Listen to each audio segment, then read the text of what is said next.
제주시 을 지역을 하고 있고요. 지금 더불어민주당의 당대표 비서실장을 맡고 있는 우영훈 의원입니다. 반갑습니다.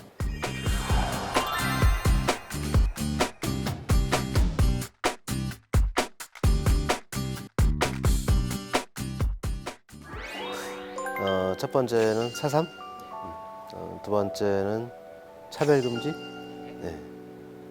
그리고 세 번째는 공정. 네. 뭐 저는 이제 제주 도민이고요. 4.3 유족 중에 한 사람입니다.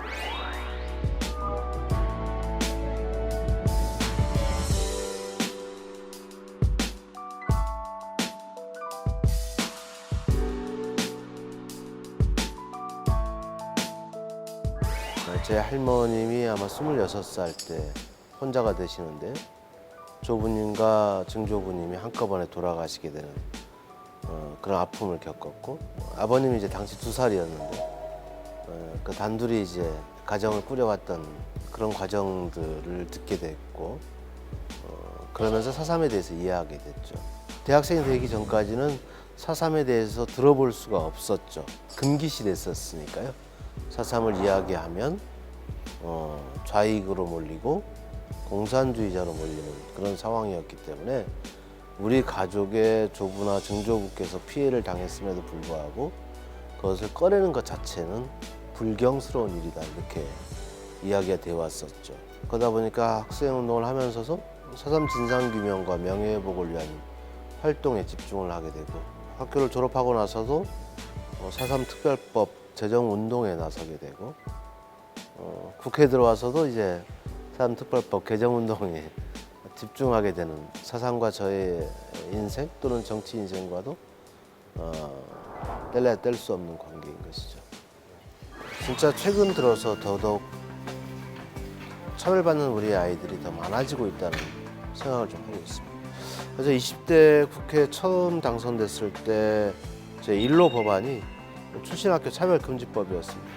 그런데 야당의 동의를 얻지 못해서 통과를 시키지 못했고 폐기됐습니다. 채용과 진학에 있어서의 출신학교를 왜 따져야 하는지, 왜 고려해야 하는지, 이 문제를 극복하지 않고서는 대한민국이 건강하게 발전하기 상당히 어려울 것이다. 지방 소멸 위기가 더욱더 가속화되는 상황에서 지역 균형 발전으로 전환시키기 위해서라도 출신학교에 대한 차별금지 반드시 철폐돼야 한다고 보고요. 관련법이 통과될 수 있도록 좀 최선을 다할 생각입니다. 대한민국 국민은 어디에 살든 똑같은 권리를 누려야 한다고 보고요.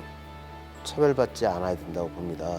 도서 지역에 산다는 이유로, 상간벽지에 산다는 이유로 우리는 이미 차별을 받고 있거든요. 택배비 같은 경우 예를 들 수 있을 것 같아요. 도서 지역이나 상간벽지에 있는 분들은 더 비싸요. 아예 배송이 안 되는 경우가 허다합니다. 홈쇼핑이나 밑에 이제 자막, 화면에 자막을 보시면 도서 지역 상간벽지는 배송이 안 됩니다라는 글자가 너무 자주 나오게 되죠. 서울 시내에서 우편요금과 지역의 우편요금이 다른가요? 전기요금을 우리가 거리가 멀다는 이유로 다르게 받나요? 가장 기본적으로 인간이 누릴 수 있는 생활의 권리와 관련된 부분에 대해서 차별적 요소를 두고 비용을 더 추가해서 받거나 아예 배제되는 것은 저는 공정하지 않다고 보는 것이죠. 지금 이 수도권 집중이 더욱더 격화되고 있는 상황에서 또 지방 소멸이 위기가 더욱더 커지고 있는 상황에서 저는 이 문제에 대해서 제대로 된 접근이 필요하다. 저는 이 문제 또한 공정의 문제로 바라볼 필요가 있다.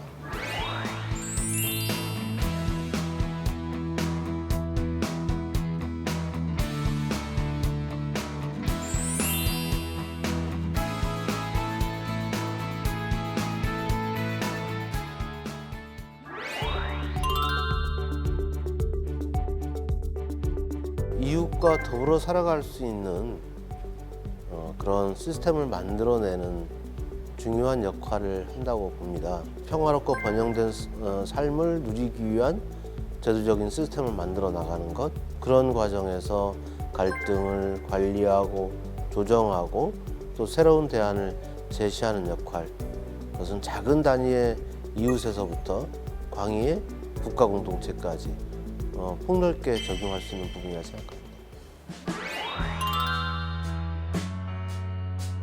저희 여당에 많은 의석을 보내줬던 그 기대는 제대로 일하라는 메시지가 있었던 것이고요. 개혁과 민생에 있어서 쉼없이 역할을 해달라는 그런 메시지가 있었을 겁니다.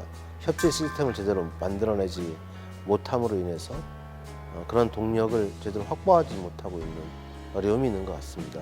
이제 다만 정기국회 시간 또 그리고 연말 임시회 등의 일정을 고려하게 되면 원래 남아있는 이 짧은 시간 내에 성과를 낼 수 있는 방법은 여전히 있다고 생각을 합니다.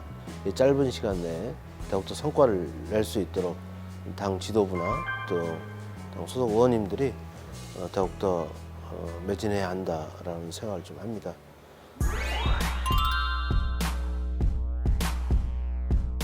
제주도는 기초자치단체가 없는 광역단체입니다. 중앙정부의 4천여 건의 권한이 도지사에게 이양이 됐습니다. 그런데 이것을 견제할 단위는 약화됐다고 보는 것이죠.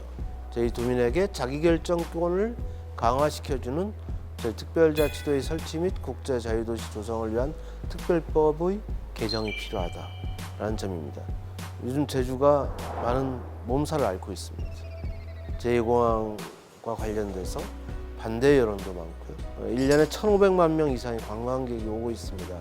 제주라는 섬의 총량을 넘어서는 건 아닌지 하는 걱정이 있는 것이죠. 섬의 지속 가능한 발전을 보장하기 위해서 어떤 형태로 제대로 개선해 나갈 것인지에 대한 고민이 있어야 할 것 같습니다.